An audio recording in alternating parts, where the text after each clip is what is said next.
Assalamualaikum warahmatullahi wabarakatuh. Selamat siang, selamat datang pada acara sesi Health Talk kali ini bersama narasumber yang spesial sekali. Oke, sebelumnya kita kenalkan dulu ya tema pada hari ini, yaitu mengenai yuk atasi keluhan pada ibu hamil A to Z. Jadi pada kali ini narasumbernya adalah Dr. Nuridiah Anggraini, spesialis obstetri dan ginekologi Rumah Sakit JIH Solo.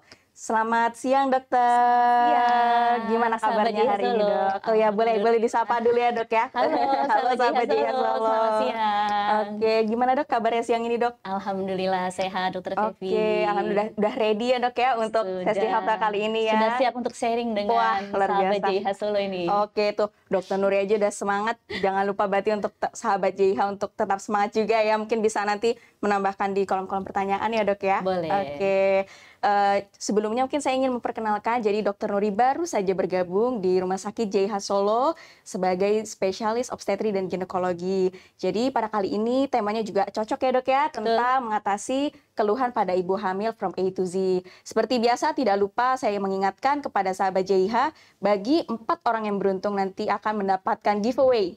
Nah, nanti asik banget kan? pertanyaannya bagus ya dok ya, Yang supaya bagus, bisa dapat giveaway ya dok. Oke, jadi nanti untuk 4 orang yang beruntung akan mendapatkan masing-masing Rp100.000 ya, nanti akan diumumkan pada akhir sesi acara Health Talk kali ini. Nah, lumayan banget ini. Oh ya, makanya ya dok ya. Iya.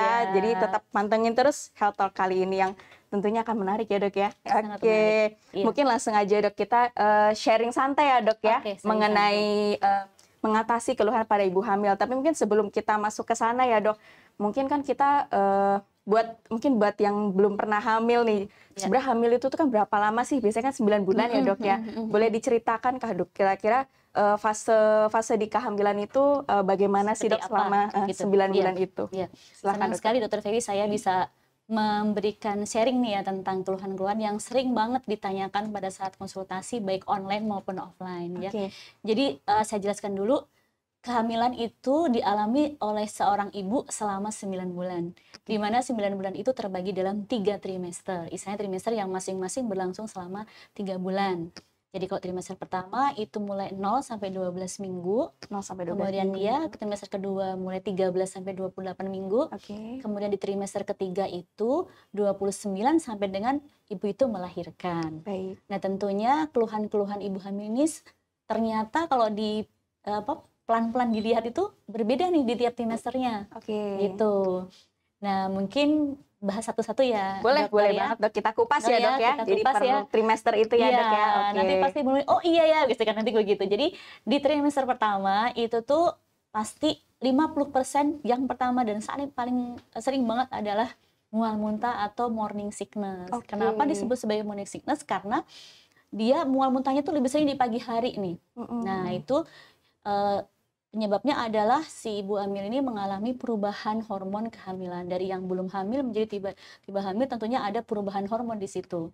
Jadi ibu hamil sering banget merasakan mual, kemudian muntah, enek, kembung, sering sendawa gitu ya, ulu hatinya nyeri. Nah, itu sebenarnya kalau dalam tahap yang wajar masih bisa makan, itu sebenarnya masih tidak apa-apa. Oke. Nah, cara mengatasinya adalah ibu hamil harus makan sedikit tapi sering. Oke, Jadi sedikit kalau tapi sering. betul, kalau kita makan kan sehari 3 kali tuh, Betul, Dok. pagi, siang, malam. Iya. Nah, kalau misalkan ibu yang hamil terutama di trimester pertama itu makannya harus dibagi nih. Oke. Mungkin bisa sehari 5 kali, sehari 6 kali dengan porsi yang sedikit karena kalau langsung banyak nggak bisa.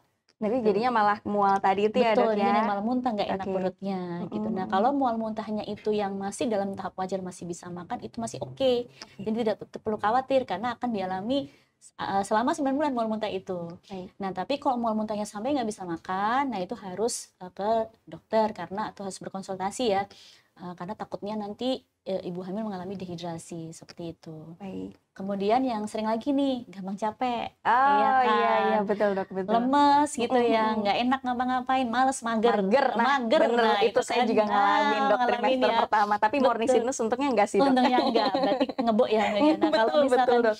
kalau misalkan gampang capek itu sebenarnya juga karena perubahan dari hormonal kehamilan. Oke. Nah, mungkin ibu hamil yang biasanya aktif banget harus mengurangi nih sedikit mengurangi aktivitasnya karena nggak bisa penuh kalau misalkan seperti yang ibu tidak hamil gitu ya.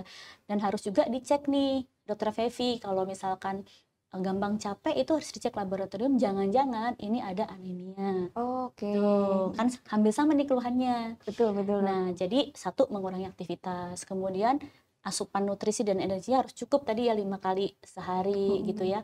Terus banyak minum cairan. Sama kalau misalkan memang ada anemia ya harus diatasin anemianya, diberikan tablet tambah darah. Seperti itu. Jadi itu untuk bentuk screening juga ya dok ya, Betul, dengan pemeriksaan labnya itu ya dok. Pemeriksaan lab. Kemudian yang ketiga yang sering banget itu juga ini nih apa namanya itu kram di perut. Oh ya iya. kan? Kayak sakit-sakit Iya, gitu betul, ya. betul, Gitu. Nah kalau misalkan kram-kramnya masih kayak kalau tiduran bisa hilang, itu tuh masih wajar. Tapi kalau kram perut yang diwaspadai adalah bila kram perut disertai dengan flek. Nah, itu harus dilakukan pemeriksaan lebih lanjut gitu. Terus lagi tuh dokter Fevi yang sering banget tuh, sering ke kamar mandi, buang air kecil. Iya. Nah, itu juga sebenarnya wajar aja karena perut ibu hamil kan semakin besar, bertambah, nah otomatis menekan kandung kencing. Tapi harus hati-hati juga ibu hamil, buat sahabat JH ya, yang sedang hamil, hati-hati kalau sering ke kamar mandi itu bisa terkena infeksi saluran kencing. Harus tetap banyak minum, sama mengurangi kafein. Iya, Betul kan? Betul. Nggak disadarin kan senang minum teh atau kopi yang kopi berlebih. dok, terutama buat para ibu-ibu muda sekarang kan sering tuh dok sering ngopi ya. 1 gelas nggak kerasa ya dok. Kerasa. Karena si kafein juga memberikan efek bisa bikin sering buang air kecil. Seperti itu. Itu mungkin yang di trimester awal yang sering banget dikeluhkan. Oh sama satu lagi tuh lendir vaginanya menjadi lebih banyak, discharge vaginanya menjadi lebih banyak. Itu juga karena pengaruh hormonal sama pengaruh terlalu banyak aliran darah di daerah sekitar vagina. Jadi ibu hamil juga harus menjaga area kewanitaan supaya tetap tidak boleh lembab. Itu yang trimester pertama ya. Sama satu lagi mungkin juga sering pusing. Sering pusing kan ya. Itu juga sebenarnya kalau dalam tahap yang wajar aja, bisa istirahat, bisa hilang pusingnya, tidak perlu khawatir. Tapi kalau pusingnya terlalu berlebihan, nah itu harus hati-hati, harus ke dokter juga untuk diperiksa lebih lanjut gitu. Nah, tapi menarik sih dok yang terkait dengan kafein terutama dok. Mungkin juga ada beberapa pertanyaan kalau kafein sebenarnya tuh yang dianjurkan intake-nya tuh berapa sih dok? Batasnya tuh kalau untuk ibu hamil terutama untuk trimester 1 tuh berapa sih dok? Ya, sebenarnya ini untuk semua kehamilan ya. Jadi semua kafein baik itu kopi atau teh atau coklat itu tuh 2 cup per hari. Oh 2 cup. Itu maksimal. 2 cup itu bukan 2 gelas ya, tapi 2 cup kecil kayak cangkir itu ya. Nah seperti itu batasannya. Jadi kalau misalkan satu pagi udah ngeteh nih, ya kan, sore ngopi, habis itu malam nggak boleh lagi, kan sudah 2 cup. 2 cup ya, berarti tadi hanya 2 cup itu ya dok ya anjuran maksimalnya itu ya dok. Tapi kok trimester pertama sama ketiga yang sering buang air kecil ya jangan terlalu sering minum kafein karena nanti efeknya juga makin sering buang air kecil. Siap. Menarik ya informasinya. Kita lanjut dok ke trimester kedua ya dok ya. Nah trimester kedua ini sebenarnya masa-masa paling enak orang hamil gitu sahabat JIA. Udah mulai bisa adaptasi juga ya dok ya. Udah mulai adaptasi. Terus kemudian sudah mual muntah, itu sudah mulai sudah mulai berkurang, bahkan ada yang sudah hilang. Betul. Dan perut belum terlalu besar. Jadi sahabat JH bisa traveling nih di sini. Tapi meskipun masa enak tetap ada loh keluhan-keluhannya yang dirasakan. Yang pertama itu masih sih kadang-kadang pusing gitu. Karena di trimester kedua tuh kalau dicek ibu hamil sering kan, saya juga sering ditanya, dok kok tensi saya rendah nih. Itu sebenarnya dokter Fevi itu nggak apa-apa sih kalau tensinya rendah. Nah tinggal aja ibu hamil itu aktivitasnya dikurangin, lebih banyak istirahat, intake asupannya ditambah. Nah itu masih nggak apa-apa, nggak masalah kalau misalkan tensinya sedikit-sedikit turun gitu. Nah kemudian terjadi perubahan nih, jadi kayak item-item gitu betul. Lipatan-lipatan, terus timbul stretch mark. Betul, karena seiring membesarnya juga ya dok ya, size janinnya. Kalau yang hitam tuh tenang aja, itu nanti akan hilang sebenarnya setelah bayinya lahir. Jadi kalau yang mungkin ibu hamilnya itu, ada kan yang bilang kalau anak cowok hitam, itu sebenarnya nggak juga sih, sebenarnya salah aja. Itu sebenarnya mengalami mitos ya dok, itu mitos aja sahabat JH ya. Jadi kalau hitam itu nanti nggak usah khawatir, nanti kalau setelah bayi lahir cantik lagi gitu. Tinggal di repair lagi ya dok ya. Terus kemudian kalau stretch mark itu memang kan karena pembesaran dari perut, elastisitasnya juga jadi lebih kaku ya, Betul, Dok. meregang. Nah, itu mungkin diatasinya dengan memberikan lotion untuk pelembut supaya tidak terlalu meregang gitu ya. Adaptasilah si kulitnya jadi kasih pelembut seperti itu. Betul. Nah, terus kemudian trimester kedua juga sudah mulai nyeri pinggang. Betul kan, Dokter Iya. Ferry? Nah, Saya nyeri pinggang sama terutama GERD sih, Dok. GERD ya. GERD-nya terutama tuh, Dok. Terutama GERD-nya. Kalau nyeri pinggang itu biasanya bisa mulai muncul di trimester kedua. Kenapa? Karena di trimester kedua perut ibu hamil juga sudah besar, kemudian sudah bayinya juga sudah mulai besar, ditambah lagi air ketuban gitu ya, akan menekan saraf-saraf di daerah punggung. Jadi ibu hamil merasa kayaknya nyeri punggung, nyeri pinggang gitu. Nah, paling-paling harusnya belajar stretching nanti. Jadi mengatasinya dengan cara sering melakukan stretching. Oke, jadi pemanasan ya, Dok ya, semacam Betul, peregangan iya, ya, Dok. peregangan. Berarti kalau untuk prenatal yoga boleh banget Boleh, ya, Dok ya, boleh kalau banget. untuk istilahnya supaya mengurangi low back pain-nya, kemudian Betul, itu boleh ya, Dok betul, ya? sudah Oke, boleh. oke. Biasanya sebenarnya kalau yang ringan-ringan aja boleh sih di atas 20 minggu, tapi kalau misalkan yang untuk kelas itu biasanya umumnya rata-rata di 25 minggu. Oh, 25 minggu ya. Betul. Terus lagi di trimester kedua lebih sedikit sih, satu lagi nih yang sering banget, kakinya mulai kram. Oh, iya, saya juga ngalamin itu, Dok. Ngalamin ya.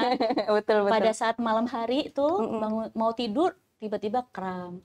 Terus bangun tidur pagi juga bisa kram. Iya. Nah, itu sebenarnya normal karena kan beban di kaki semakin berat kan, Dokter Ferry, Betul, karena Dok. pembesaran dari rahim gitu ya. Nah, jadi setelah caranya mengatasinya nih, coba stretching lagi, terus kemudian dikasih pijatan-pijatan lembut tuh boleh gitu ya.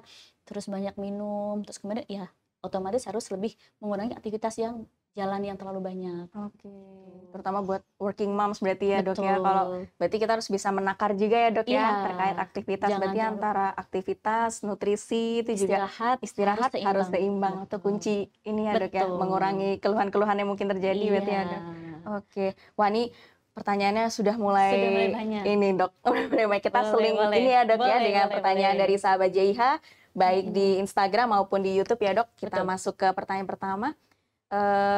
Siang, Dokter Nuri mau bertanya, cara mengobati gusi yang bengkak dan berdarah saat gosok gigi pada waktu hamil bagaimana ya, Dok?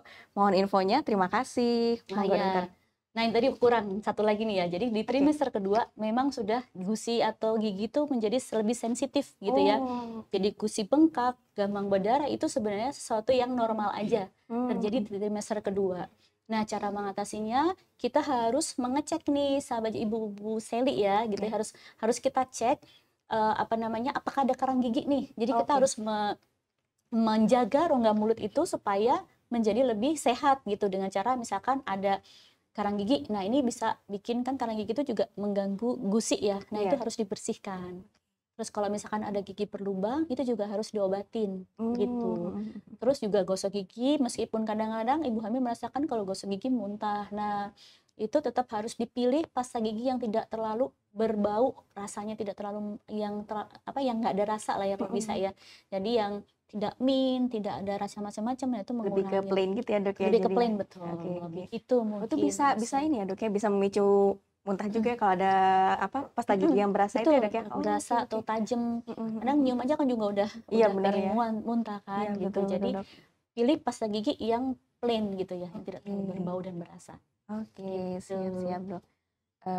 Berarti insya Allah ini bisa menjawab pertanyaan ya, Dok ya, untuk yang gusi bengkak dan berdarah. Jadi jangan perlu khawatir ya, Dok ya, kalau kondisi seperti ini. Oke, ini mungkin kalau pertanyaan berikutnya mengenai trimester 3 kita simpan dulu, Dok, karena kita belum membicarakan trimester 3 ya, Dok ya. Oke, ini ada lagi, Dok, dari @Ganang Munela. Dokter, saya Mams Yordan, bagaimana cara mengatasi hiperemesis saat hamil, Dok, biar tidak lemas, dan pemenuhan nutrisi bumil untuk kasus-kasus hiperemesis? Oke. Pertanyaannya bagus nih, Dokter. Pertanyaannya bagus buat Mams Yordan ya. Gitu. Mams Yordan. Ya, hiperemesis memang terjadi di trimester pertama. Itu tadi ya, harus tidak boleh menjaga lambung supaya lambung itu tidak boleh terlalu lama kosong gitu. Jadi pemilihan makanannya itu harus sedikit tapi sering. Porsinya sedikit aja, semisal ada makanan kecil dengan ada makanan besar. Kalau makanan besar ya seperti kita makan ya pagi, siang, sama malam, itu makanan besar. Kalau makanan kecil itu diantaranya itu, gitu bisa dikasih ada biskuit, misalkan ada roti gitu. Jadi tetap menjaga supaya tidak kosong dalam jangka waktu durasi yang panjang gitu, yang lama gitu. Itu yang pertama. Kemudian yang kedua, mengurangi makanan-makanan yang terlalu pedas. Gitu, pedas. betul. Karena kan pedas sama asam itu juga mengiritasi lambung. Betul, Dok. Kan asam lambung di trimester pertama sedang meningkat. Betul. Kalau misalkan ditambah yang makanan-makanan yang memicu meningkatkan asam lambung, akan tambah menjadi hiperemesis. Kemudian juga satu lagi kafein juga sama ya. Kopi itu juga harus dikurangin karena dia juga salah satu yang mengiritasi lambung. Jadi itu mungkin, tapi kalau misalkan sudah seperti itu, sudah sama satu lagi, ini jahe ya. Jahe itu juga enak loh untuk mengurangi mual muntah.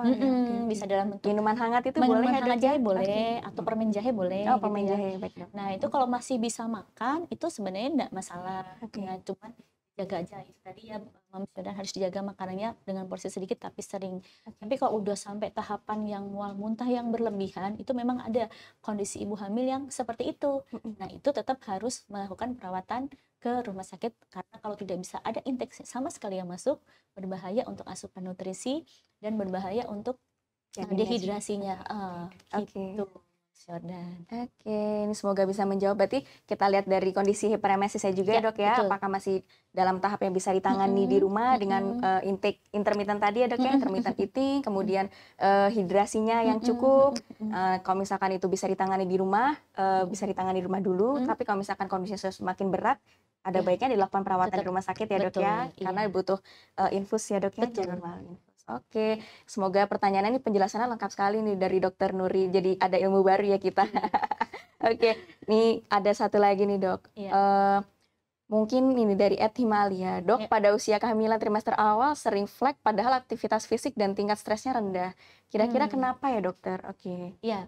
Nah, itu tadi flek itu juga ada berbagai macam ya. Jadi kalau fleknya itu bisa misalkan munculnya di awal banget, usia kehamilan awal 5 minggu, itu bisa jadi itu proses nidasi atau penempelan janin di rahim. Nah, kalau cuma 1-2 hari dan jumlahnya sedikit, itu nggak masalah. Itu mungkin hanya proses nidasi aja. Tapi kalau misalkan dia itu ngefleknya sering dan durasinya kok agak lama, itu memang kita harus melakukan pemeriksaan. Apakah ini karena ancaman keguguran? Ancaman keguguran itu juga banyak. Seperti misalkan apakah ada hormon yang harus kita tambah, ataukah ada penyakit-penyakit tertentu yang harus kita berikan pengobatan khusus gitu ya. Jadi tetap harus, kalau misalkan fleknya berkepanjangan, tetap harus diperiksakan karena ancaman keguguran itu banyak penyebabnya. Gitu, Siap, Dok. Berarti kita lihat juga ya, Dok ya, dari jumlah fleknya yang dirasakan itu ya, Dok ya.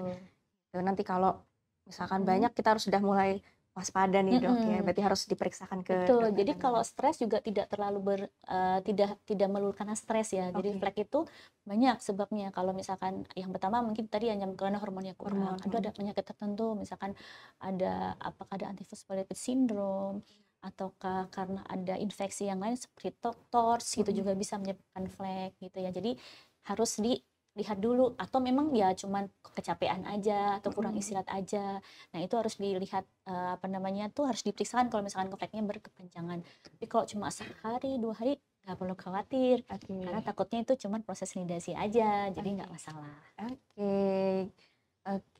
Ini kita lanjut ke pertanyaan lagi, Dok. Nah, mungkin ini ada moms yang lagi masuk ke trimester 2 ya, Dok ya, dari Ed Susiwardani. Halo Dokter Nuri, saya hamil 18 minggu.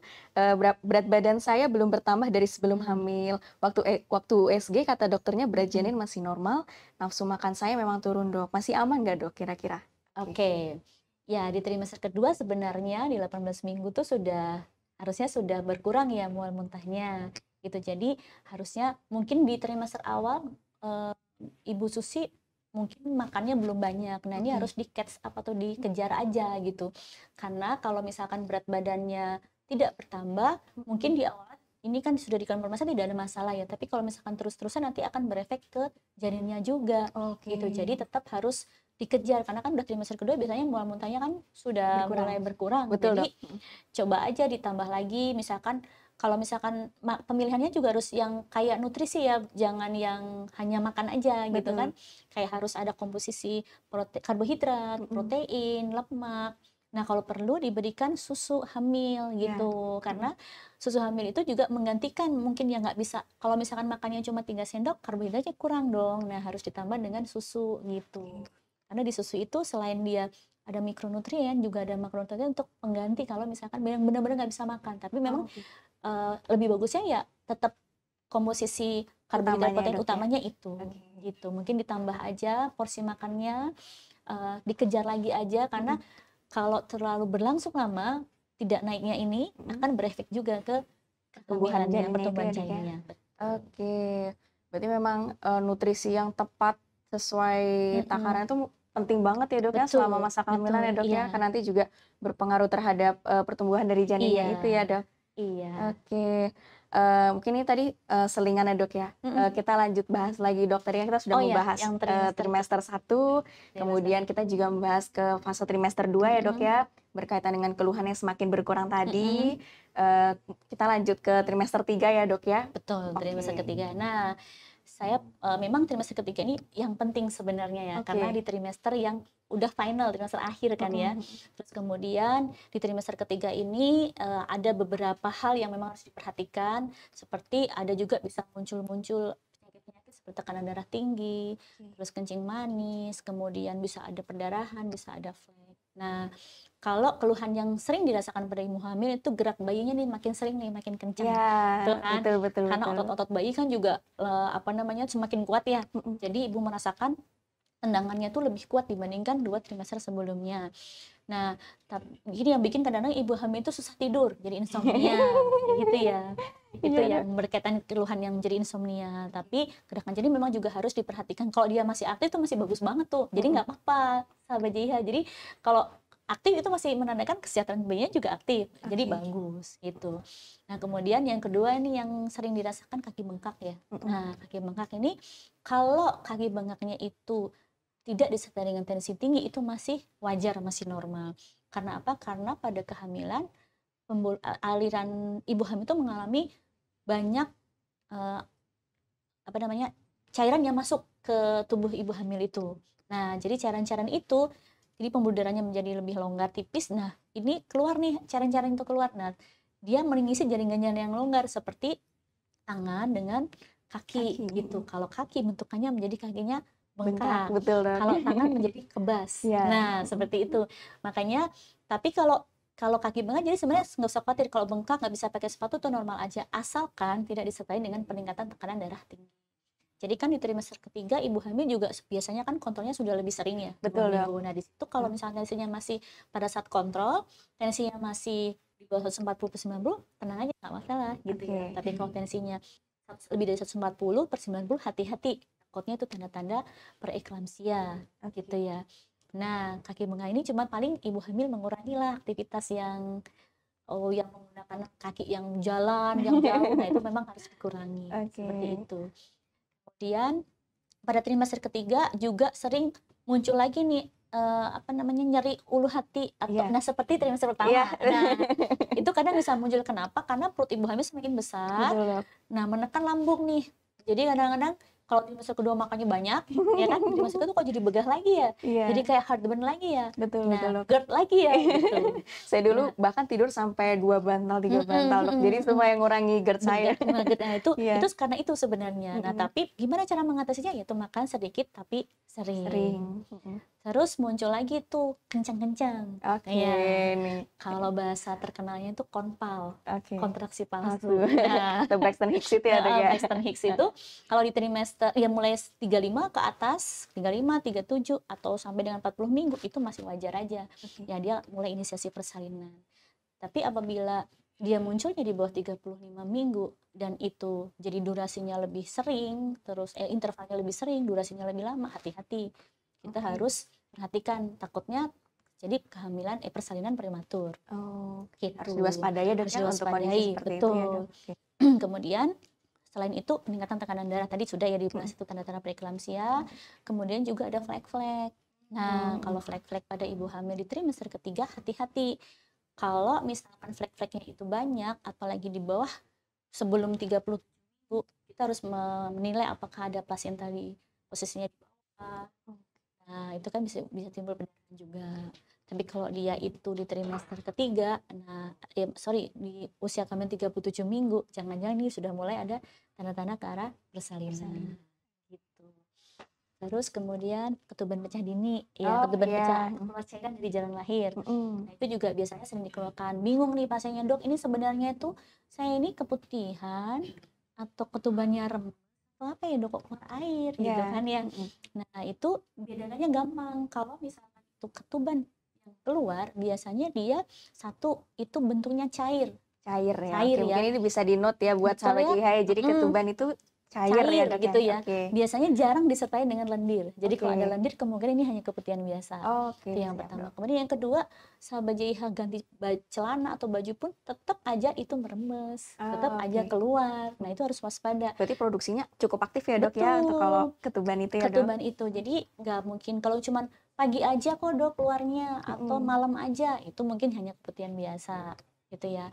Nah, kalau udah bentuknya cair, sudah ganti celana masih basah, terus kemudian ada sedikit kontraksi, mules-mules. Nah, ini harus dicek apakah ini ketuban atau enggak. Kita harus mengecek ke dokter atau ke bidan dengan cek lakmus, menentukan apakah ini ketuban yang sudah rembes ataukah bukan. Gitu.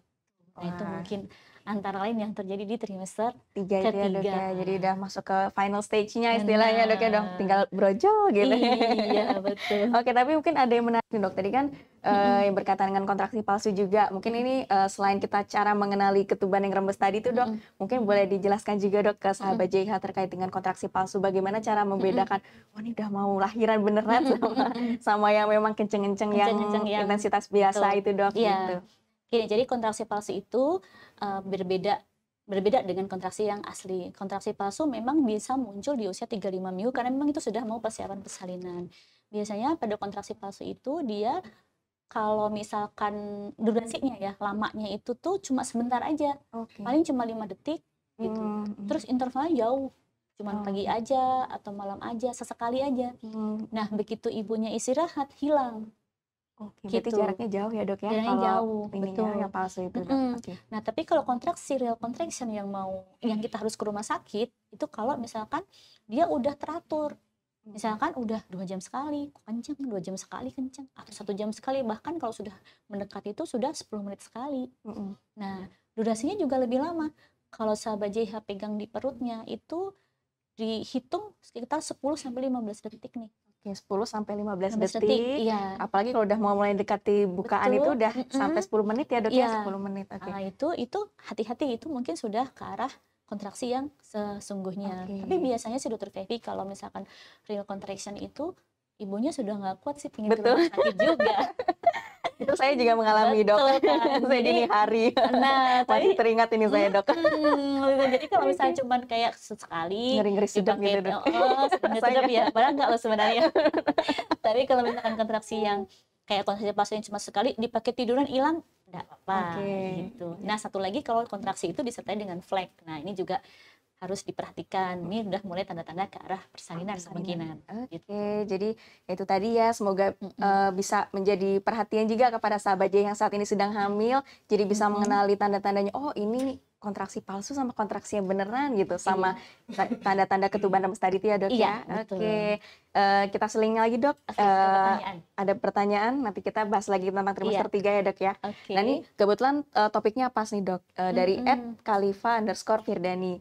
Saya 38 tahun, hamil trimester 3, kenapa lutut saya terasa lemah dan ngilu ya? Sejak hamil saya tidak pernah minum susu, hanya minum suplemen. Apakah saya kurang kalsium? Saya tidak pernah olahraga karena kaki terasa berat untuk jalan. Harus gimana dokter? Betul. Jadi kalau lutut itu tadi ya sama dengan lutut, betis, itu kan memang kalau hamil trimester ketiga di mana pembesaran perutnya sudah besar, otomatis beban di kaki ini menjadi lebih berat itu ya. Yaitu sebenarnya harus diatasi dengan olahraga ringan. Sebenarnya olahraganya itu bukan yang harus olahraga kayak yang kalau misalkan trimesternya baru kayak di bawah 36 minggu, itu olahraganya santai aja, mungkin seminggu 2 kali, misalkan dengan berenang, atau dengan senam hamil, atau dengan yoga. Jadi gerakan-gerakannya itu yang ringan ya olahraganya. Nah itu memang harus dilakukan stretching sih gitu. Jadi untuk mengembalikan lutut-lutut ini supaya lebih lemes gitu. Kalau permasalahan kalsium itu sebenarnya kalsium memang dibutuhkan dari trimester kedua sebenarnya ya. Nah dia itu efeknya tidak langsung sih kalsium nggak langsung kayak lutut kurang kalsium jadi lututnya jadi nyeri itu sebenarnya enggak sih ke situ. Tapi kalsium memang tetap harus dibutuhkan harus nggak boleh skip ya kalau untuk multivitamin atau vitamin itu mungkin ya. Oke, semoga ini bisa menjawab pertanyaan ya dok ya. Eh, ada lagi nih dok. Izin bertanya dok, apakah penyebab preeklamsia dalam kehamilan dan apakah kalau sudah pernah terkena preeklamsi lebih teresiko terkena preeklamsi pada kehamilan berikutnya? Terima kasih dokter. Mungkin ini masih masuk ya dok ya, karena tadi trimester 3 sering terjadi preeklamsi ya dok ya. Kita kupas lebih dalam nih dok, pas banget jadi mengenai preeklamsi. Jadi preeklamsia itu adalah peningkatan tekanan darah tinggi lebih dari 140 ke 90 pada kehamilan yang biasanya bermanifest tuh di usia kehamilan di atas 20 minggu. Penyebabnya sebenarnya macam-macam sih. Ada karena memang sudah punya dasar tensi tinggi sebelumnya, ataukah memang penyebabnya sebenarnya yang paling penting adalah ini sih ya radikal bebas seperti itu gitu ya. Kadang-kadang bisa muncul atau kehamilannya terlalu ekstrim nih. Dia terlalu muda banget atau terlalu tua banget. Nah, itu faktor risiko terjadi preeklamsia. Terus kemudian kalau misalkan akan terjadi preeklamsia lagi masih memungkinkan, apalagi kalau si ibu hamil ini memang punya dasar yang tensinya ini tinggi dari sebelum hamil, ataukah ada faktor risiko lagi misalkan kehamilan kembar, kehamilan dengan obesitas gitu. Nah itu masih mungkin dia akan berulang. Jadi sebenarnya kalau misalkan ibu hamil ingin hamil lagi ya mungkin BMI-nya dikurangin lah, atau kemudian tidak boleh terlalu gemuk, terus mengurangi makanan-makanan yang terlalu berlemak atau terlalu manis itu ya. Nah, karena obesitas bisa deket banget dengan yang namanya tensi tinggi. Atau memang juga ibu hamil punya penyakit-penyakit seperti tiroid itu juga bisa deket banget dengan tensi tinggi seperti itu. Jadi harus kita gali. Memang tidak semua akan berulang, tapi kalau misalkan dia memang sudah punya faktor risiko, kemungkinan besar akan berulang lagi preeklamsia. Berarti setelah ada kejadian preeklamsi dan ingin hamil lagi kita obati dulu ya dok ya untuk mengurangi resiko di kalau misalkan ada ya dok. Kalau ada penyakit-penyakit sebelumnya itu memang harus diberesin dulu gitu ya supaya terkontrol. Kemudian juga harus ke dokter karena kita harus berikan obat-obatan tertentu untuk mencegah supaya tidak terjadi preeklamsia ataupun kalau misalkan tensi itu muncul itu tidak di usia kehamilan prematur. Oke, ini semoga nih bisa menjawab pertanyaan ya untuk Bu Eki. Ada lagi? Ada nih dok. Dari Herman Sudako, bagaimana menjaga kehamilan yang sehat serta nutrisi yang tepat bagi bumil yang pengidap diabetes dok? Begini juga bisa dibahas ya dok ya? Masih bisa masuk ya ke temanya ya. Jadi sebenarnya untuk nutrisi ibu hamil itu sama aja sih, harus ada keseimbangan antara karbohidrat, protein, lemak, dan mineral-mineral ya, itu harus seimbang. Untuk pengidap diabetes, nah itu memang ada obat khusus nih harus diberikan untuk mengontrol si gula darahnya ini gitu. Tentunya juga selain terkontrol gula darahnya harus dikontrol, memang harus dikontrol juga mengurangi makanan-makanan yang terlalu manis dan gula manis sama karbohidrat. Jadi dikurangin untuk konsumsi makanan-makanan yang mengandung karbohidrat sama makanan-makanan yang mengandung gula tinggi. Gitu. Berarti kalori intake-nya dijaga ya dok ya? Betul. Kalau kalorinya, tapi itu tadi yang makanan-makanan yang mengandung gula yang tinggi. Tapi tetap jangan lupa kalau memang pengidap diabetes harus dikontrol juga gula darahnya selama kehamilan. Gitu. Berarti kalau untuk kondisi seperti ini harus dikonsulkan ya dok ya, karena untuk tata laksana rencana tata laksana itu tadi ya dok ya. Ada lagi dok pertanyaan dari Sembagi Artala. Siang dok, izin bertanya, banyak sekali kasus stillbirth. Sebenarnya penyebabnya apa ya dok, dan apa yang perlu Bumi lakukan supaya terhindar dari kejadian tersebut dok? Ya stillbirth tuh banyak sekali juga ya sebabnya. Tidak bisa case by case ya sebenarnya ya, karena kita harus cari tahu apakah kehamilannya lewat waktu tidak ketahuan, terus apakah ada diabetes, Apakah karena preeklamsia diabetes juga bisa menyebabkan stillbirth gitu ya. Resikonya tinggi ya, Dok? Iya, resikonya tinggi. Nah, kalau misalkan untuk menjaga supaya tidak terjadi stillbirth, yang pertama adalah selalu harus konsultasikan ke bidan atau ke dokter kandungan mengenai kehamilannya, bagaimana perkembangan bayinya, apakah ada sesuatu di bayinya ini, karena itu tadi ya penyebabnya itu. Selain itu juga mungkin ada kelainan kongenital, itu juga bisa bikin stillbirth. Jadi memang kasusnya stillbirth harus dicari ad causanya dulu gitu ya. Nah, untuk mencegah tadi kita harus memantau gerakan janin gitu. Penting banget itu. Kapan sih gerakan janin ini harus dihitung sih? Kadang-kadang pasien saya 5 bulan, "Dok, bayi saya nggak gerak," gitu. "Dok, bayi saya." Nah, efektif untuk dihitung gerakan bayi itu di usia kehamilan 28 minggu atau 7 bulan. Gitu. Jadi karena 7 bulan ada 7 bulan. Nah, itu harus penting banget karena ini juga udah trimester ketiga, berarti kata tinggal melangkah lagi. Tinggal satu langkah lagi. Jadi nggak boleh kecolongan kan, stillbirth, nggak boleh kecolongan stillbirth ya.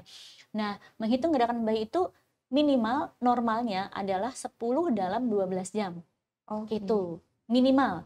Kalau lebih bagus, ya kan? Aktif ya, Dok ya, aktif berarti kan. Nah, gimana cara ngitungnya? Kapan sih 10-nya ini, Dok? Gitu ya. Yang pertama, begitu sahabat JH bangun tidur nih, langsung hitung. Gitu. Kalau udah 10 aman. Paling tidak 1 jam sekali gerak. Nah, jadi totalnya minimal 10. Kalau udah kenceng banget gerakannya 10, ya udah itu aman. Itu salah satu cara mencegah terjadinya stillbirth gitu. Tapi stillbirth sendiri kita juga harus tahu ad causanya apa dulu. Tapi setidaknya kalau misalkan bayinya kurang aktif, kita langsung segera ke rumah sakit untuk menilai, biasanya dengan pemeriksaan CTG ya. Karena itu objektivitas. Kalau subjektivitas, tapi ya tetap nggak apa-apa. Kalau misalkan kurang aktif, ya harus ke rumah sakit untuk dinilai. Nanti pemeriksaan CTG, apakah ini perasaan ibunya saja nggak gerak, ataukah memang ini suatu kondisi yang bayi ini harus dilahirkan. Gitu. Siap-siap. Berarti untuk pemeriksaan lebih detailnya harus dilakukan CTG di rumah sakit atau di fasilitas kesehatan terdekat ya, Dok ya, untuk mendeteksi ini. Semoga bisa menjawab. Oh ya, tapi mungkin Dok ada kira-kira perlu ada device khusus nggak, Dok? Maksudnya untuk tahu gerakan janin di rumah, misalnya selain CTG gitu ya, Dok ya. Kalau misalkan di rumah pengen punya device khusus, saya tuh pengen tahu monitor janin saya gitu. Kira-kira ada nggak sih, Dok? Kalau alat khusus kan juga nggak bisa pakai juga ya kalau ibu hamil kecuali yang tenaga kesehatan. Tapi paling tidak sebenarnya itu aja sih, kita hanya menghitung aja. Berarti menghitung itu aja sudah cukup ini ya, Dok? Sudah cukup, betul ya, Dok ya. Harus aware dengan gerakan janinnya itu. Biasanya nanti di rumah sakit manapun kan ada tuh namanya kartu kontrol gerak janin. Nah, di rumah sakit JH ada tuh. Nah, nanti di situ ada kartunya, kartu kontrolnya. Nanti itu di checklist tiap hari tuh. Oh, kalau udah 10 ya udah berarti bayi ini masih aman. Berarti itu salah satu sarana ya, Dok ya, untuk memantau dari perkembangan atau gerakan janinnya tadi ya. Wah, menarik sekali nih. Oke, kita lanjut lagi, Dok. Pertanyaan lagi, Dok. Dari Kristi Sepol. Apa penyebab janin kecil, Dok? Padahal waktu hamil nafsu makan banyak tapi tidak ke si adik bayi. Oh iya. Nah, ini juga janin kecil itu tergantung ya. Kan kita juga ada patternnya, grafik ya. Nah, grafik itu apakah dia itu termasuk masih yang dalam batas normal, kan kita range ya, ataukah dia itu sudah masuk ke pertumbuhan janin yang terhambat gitu.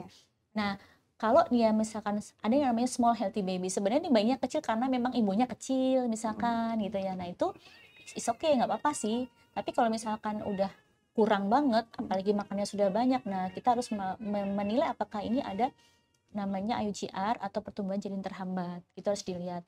Nah, itu biasanya kita cari apakah ada dari faktor plasentanya, ataukah dari ada penyakit-penyakit tertentu yang si bayi ini kenapa tidak bisa naik berat badannya gitu. Padahal ibunya sudah makan banyak. Nah, itu memang harus dikonsultasikan. Tapi kalau misalkan memang dia grafiknya itu sesuai, masih dalam range yang oke, dan dalam pemeriksaan USG tidak ditemukan hal-hal yang kira-kira ke arah ke pertumbuhan janin terhambat, sebenarnya nggak apa-apa. Gitu. Siap. Kalau misalkan khawatir boleh ya, Dok ya, dilakukan pemeriksaan ke USG terdekat ya, Dok ya. Oke. Ini ada lagi, Dok, pertanyaan dari Alfian 19. Siang, Dok, saya Alfi sedang hamil 24 minggu. Kenapa perut sering kencang, begah, dan terasa penuh kalau malam? Cara mengatasinya gimana ya, Dok? Soalnya perut bawah sampai nyeri. Oke, ini tadi salah satu keluhan yang sering dikeluhkan ya, Dok ya.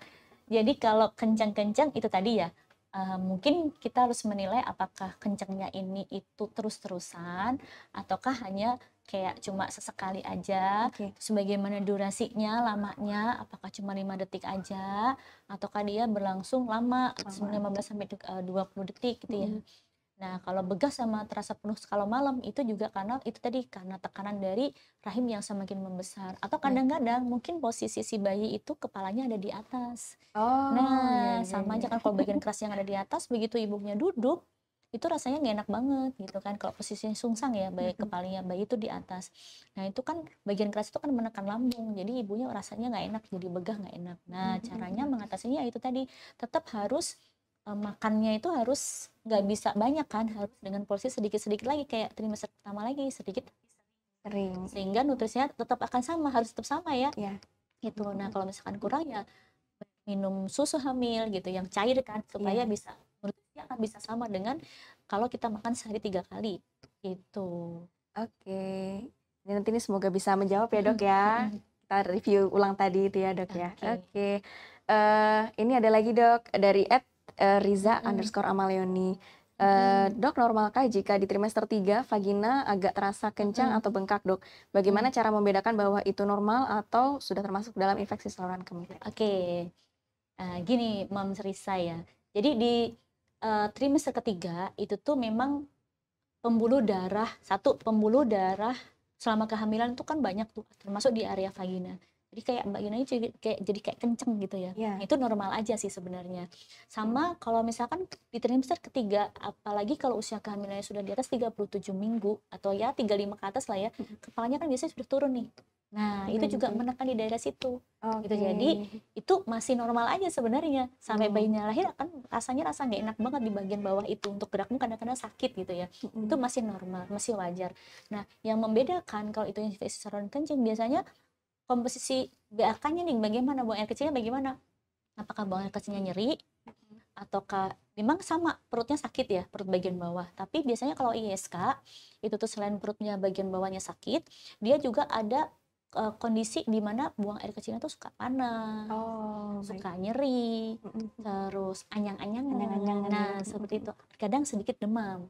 Oh iya. Nah, kalau misalkan itu tidak ada, berarti itu hanya itu tadi penekanan dari kepala bayi dan banyaknya aliran darah yang ada di sekitar vagina. Jadi mungkin ibu hamil merasa kayak perut bagian bawah tuh kayak ketekan, kayak nggak enak, kayak bengkak, kayak nggak nyaman, seperti itu.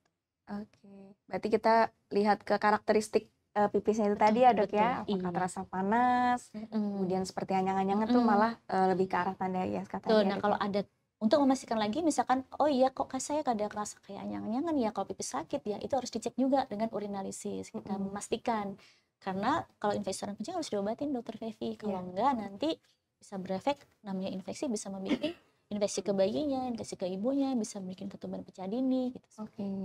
Resiko ini lumayan ini ya dok ya. Oke, jadi dibutuhkan pemeriksaan laboratorium khususnya urinalisis tadi itu ya dok ya, untuk supaya nanti pengobatannya bisa lebih memastikan apakah ini memang benar-benar ISK atau bukan gitu ya dok ya. Oke, ini ada lagi dok dari @Yanuar Mariana.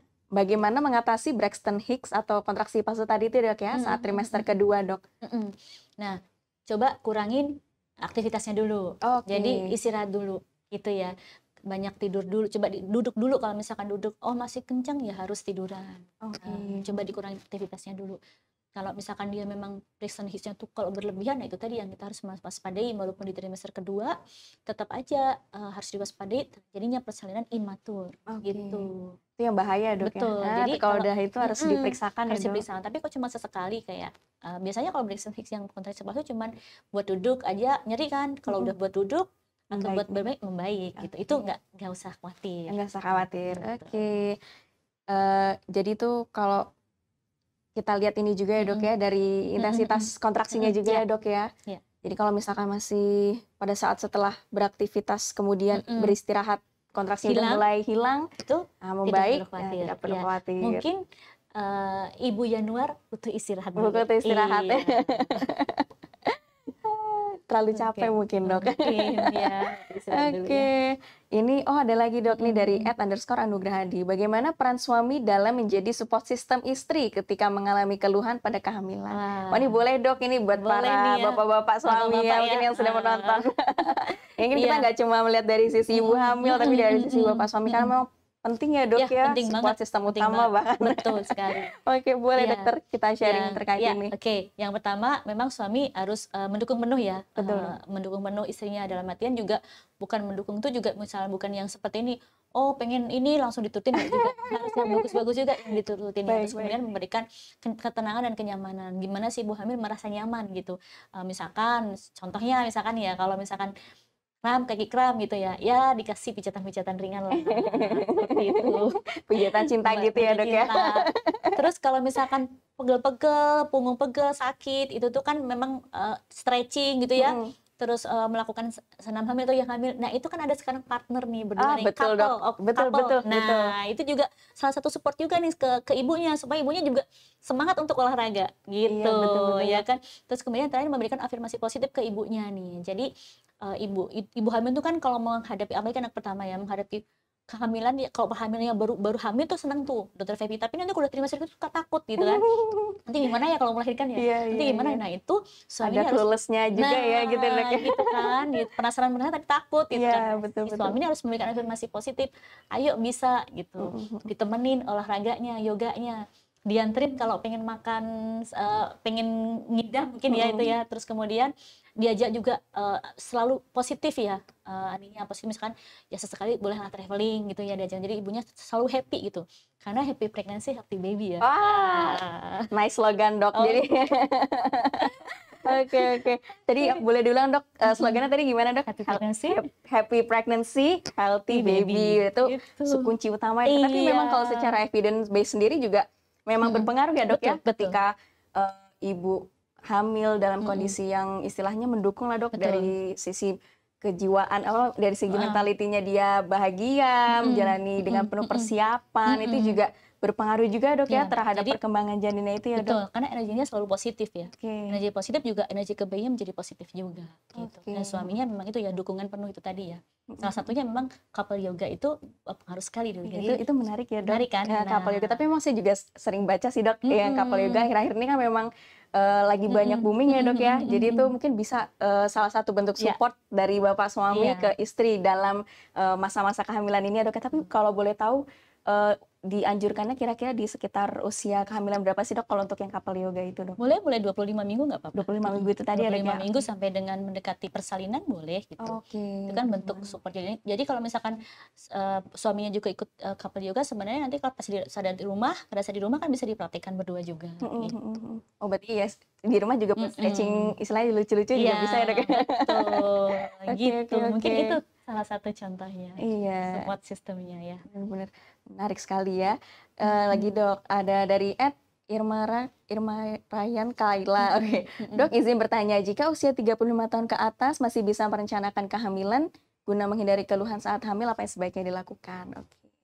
Maksudnya ini boleh merencanakan kehamilan? Boleh, 35 boleh ya, Dok, ya. tahun ya. Karena 35 tahun itu boleh, tapi memang di atas 37 tahun sebenarnya itu termasuk resiko tinggi ibu untuk hamil gitu ya. Nggak apa-apa asalkan dipantau gitu, dipantau bagaimana kehamilannya itu benar-benar dipantau gitu, baik kondisi ibunya maupun kondisi bayinya. Jadi tidak ada masalah sih 35 tahun. Apalagi kalau misalkan memang mungkin dikasih rezekinya baru di usia 35 tahun, ya tidak ada salahnya, tapi memang harus dalam pantauan yang lebih ketat lagi gitu dibandingkan kehamilan di bawah 35 tahun. Gitu. Terus ya itu tadi menghindari keluhan sebenarnya sama aja sih keluhannya, cuman itu tadi hanya keluhan-keluhan yang di bidang metabolik, karena biasanya kalau udah di atas 35 tahun kan ada kadang-kadang mungkin ada tensi yang tinggi, seperti resiko preeklamsia kan dia juga ekstrim, usia hamil pertamanya ekstrim di bawah 20 tahun atau di atas 35 tahun. Itu paling dipantau aja sih gitu ya. Jadi tidak ada masalah. Berarti boleh ditambahkan screening juga ya dok ya, pemeriksaan tambahan untuk istilahnya mendeteksi adanya kelainan itu ya dok ya? Betul. Oke. Ini ada lagi dok pertanyaan juga dari @bungaku2424. Dok mau tanya, hamil kembar itu apa keluhannya berbeda dengan hamil biasa dok? Hampir 2 minggu saya masuk angin, flu, kemudian tenggorokan menjadi lebih sensitif. Gimana gimana ya dok cara mengatasinya? Oke, mungkin ini terkait hamil kembar dok. Iya. Kita tadi belum menyinggung ya Belum dok ya menyinggung tadi hamil kembar ya. tapi boleh dok Sebenarnya kita menyinggung hamil boleh, kembar. boleh. Oke. Jadi gini Dokter Feli, sebenarnya ya sahabat JH Solo, kalau misalkan kehamilan kembar tuh ya memang sedikit berbeda ya gitu. Dalam hal ya kalau hamil biasa mual muntahnya sedang, tapi kalau Oke. hamil kembar biasanya itu mual muntahnya menjadi lebih 2 kalinya gitu ya. Bukan karena bayinya 2 sih, tapi memang hormon kehamilannya lebih dibandingkan hamil yang cuma 1 gitu ya. Oke. Terus kemudian juga risiko-risiko dekat ke arah tensi tinggi juga juga memungkinkan untuk kehamilan kembar, dia dekat ke situ gitu kan.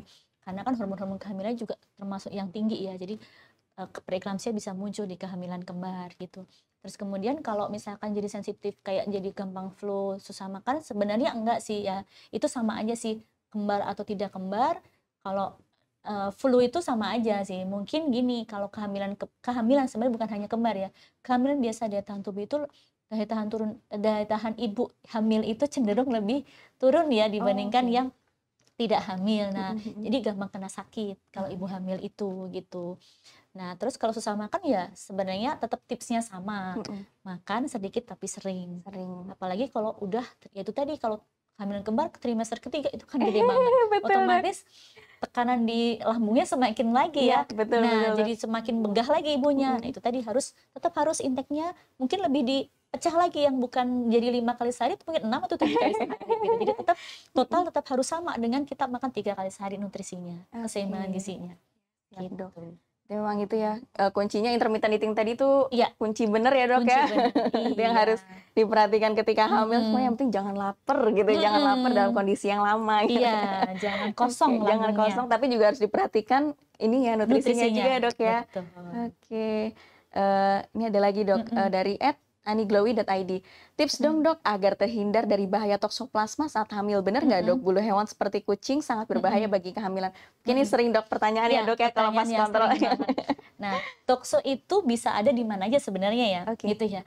Kucing itu ya bisa saja kalau kucingnya itu memang tidak dirawat. Kalau misalkan kucingnya dirawat, dikasih vaksin mungkin enggak.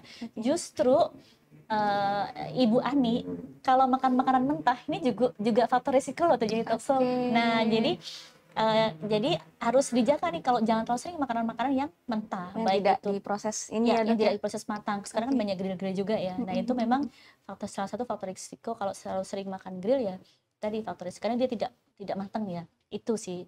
Nah, ya paling kalau menghindarinya satu, kalau misalkan punya hewan peliharaan ya harus dilakukan vaksin lah, terus bulu-bulunya itu juga dibersihkan lah gitu. Kalau dirawat ya sebenarnya enggak juga sih.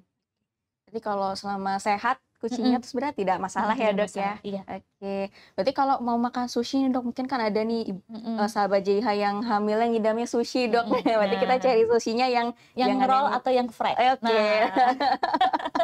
Tapi jangan yang sashimi. Iya, jangan sashimi dulu ya. Sashimi nanti kita ada resiko ke arah tokso juga ya dok ya. Oke. Gitu. Jadi para sahabat JH harus waspada juga ya untuk yang terutama makanan-makanan yang mentah atau yang tidak terproses dengan matang gitu. Ini ada lagi dok. Oke. Dari @y.safitri. Izin bertanya dok, mimisan pada ibu hamil trimester pertama apakah normal dan kenapa bisa terjadi seperti itu dok? Ya, itu sama juga ya. Jadi mimisan itu juga termasuk sebenarnya masih normal aja. Kenapa? Karena pembuluh darah pada kehamilan ibu hamil itu gede-gede tuh. Nah, dia menjadi lebih sensitif dimanapun sih, termasuk di area hidung. Jadi kalau misalkan ibu hamil itu apalagi sering manipulasi di hidung, nah itu bisa gampang banget pecah. Kalaupun enggak juga area itu memang sensitif sih, jadi gampang pecah. Nah, kalau misalkan sesekali aja itu masih nggak apa-apa. Tapi kalau sering banget mimisannya atau pendarahannya banyak ya tetap harus konsultasi ke dokter untuk menilai lebih lanjut apakah ini hanya mimisan karena efek kehamilan atau ada sesuatu yang harus kita periksa lagi seperti itu. Oke, kita kalau bicara sama dokter Nur ini istilahnya kalau hamil tuh jangan banyak khawatir ya dok ya. Yang penting kita bisa memilah ya, harus happy ya dok ya, karena nanti bisa jadi bayinya juga ikutan sehat gitu ya dok ya. Positif terus energinya. Betul. Terima kasih loh dok, jadi bisa menenangkan ibu-ibu hamil ya dok ya nih. Jadi jangan perlu takut gitu kalau misalkan ada keluhan kita amati dulu ya dok ya. Oke. Ini ada lagi dok. Dari pertanyaan dari YouTube, Dok. Dari Lestari Natali. Dok, apakah tes pada janin untuk mengetahui ada kelainan atau tidak itu sangat penting, Dok? Karena banyak kasus bayi baru lahir dengan kelainan bawaan. Sebaiknya ibu hamil memeriksakan diri ke dokter berapa lama sekali? Oke. Ya, jadi memang tes pemeriksaan, terutama pemeriksaan kelainan kongenital itu yang bersifat genetik ya, itu bisa dinilai pada saat usia kehamilan. Yang pertama dengan USG sebenarnya. USG itu dari umur kehamilan 13 minggu itu menilai panjang tengkuknya, besar tengkuknya, janinnya. Nah, itu kalau misalkan masih normal ya masih aman gitu. Kemudian ada juga pemeriksaan namanya NIPT ya. Nah, itu untuk menilai ada nggak kelainan genetik. Tapi pemeriksaan NIPT itu memang termasuk pemeriksaan yang harganya mahal gitu. Jadi sebenarnya kalau istilahnya tidak mempunyai faktor risiko, itu bukan suatu pemeriksaan yang rutin. Tapi kalau misalkan sahabat JH mau periksa sih silahkan. Tapi bukan pemeriksaan yang rutin, kecuali satu memang punya anak dengan kelainan kognitif sebelumnya atau kelainan genetik sebelumnya, atau di sekitar keluarganya punya kelainan genetik sebelumnya. Kemudian pada saat kemudian menikahnya terlalu ekstrim, misalkan di atas 40 tahun. Bukan menikah, punya anaknya, menanya di atas 40 tahun. Nah, itu juga merupakan satu faktor risiko yang dilakukan pemeriksaan NIPT. Gitu. Tapi yang non-invasif ini ada yang prenatal testing itu ya, gitu sih. Jadi kalau misalkan dalam pemeriksaan baik-baik aja, tidak ada kelainan riwayat kelainan genetik, itu bukan suatu pemeriksaan rutin. Gitu. Siap, Dok. Berarti dilihat kondisinya juga ya, Dok ya. Ini berhubung waktunya sudah semakin singkat, Dok. Kita lagi tidak terasa, Dok, udah hampir 1 jam. Tapi pertanyaannya kita masih ada, Dok. Mungkin kita boleh bahas satu lagi nih, Dok. Ini dari Ayu Kurnia 97. Dok, bagaimana tips menjalani kehamilan sehat bagi penderita autoimun, terlebih pernah mengalami keguguran berulang? Ya, kita harus menilai autoimunnya kan banyak juga ya, autoimun yang mana ya. Tentunya sebenarnya kalau misalkan kita atasin autoimunnya, kita kontrol autoimunnya, itu juga insya Allah tetap bisa sih menjalani kehamilan yang baik dan sehat. Jadi tergantung autoimunnya apa, harus kita kontrol autoimunnya gitu sih. Nah, kalau mengalami keguguran berulang juga tentunya pemeriksaannya kita harus lebih detail lagi gitu ya. Ini penyebabnya apa gitu. Nah, tentunya kalau ada autoimun ya akan banyak banget sih yang autoimunnya yang mana nih, misalkan ada antifosfolipid syndrome, mungkin diberikan obat-obatan untuk pengencer darah seperti itu, dia harus rutin. Tentunya dengan pantauan dari ini ya SPOG-nya juga ya, Dok ya, karena ini untuk pengobatan dan lain sebagainya nanti bisa dikonsulkan ya, Dok ya.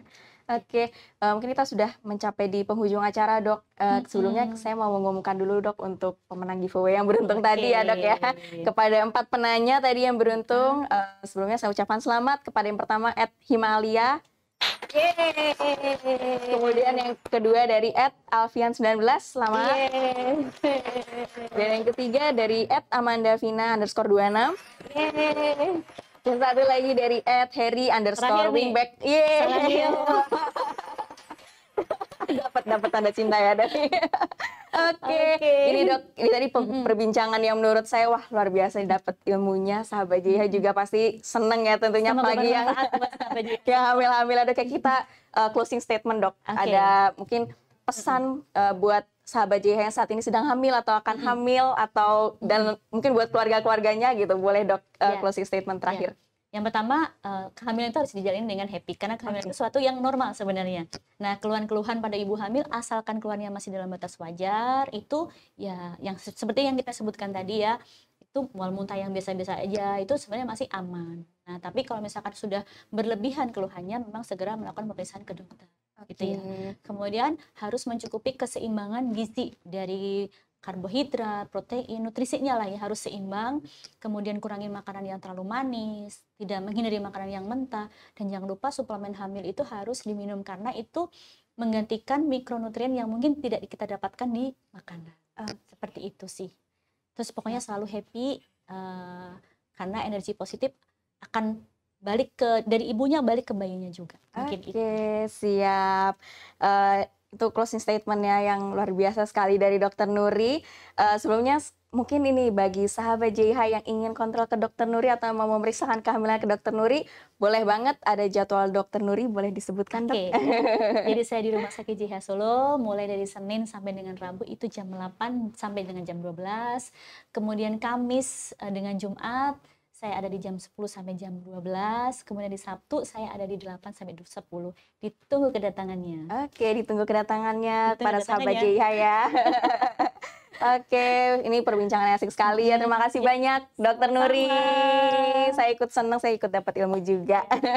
Semoga sahabat JIH juga ini ya bermanfaat ya acara ini. Oke, akhir kata saya mengucapkan mohon maaf apabila ada kesalahan. Terima kasih yang sudah menyaksikan sesi Health Talk kali ini. Sampai berjumpa di sesi Health Talk berikutnya. Assalamualaikum warahmatullahi wabarakatuh.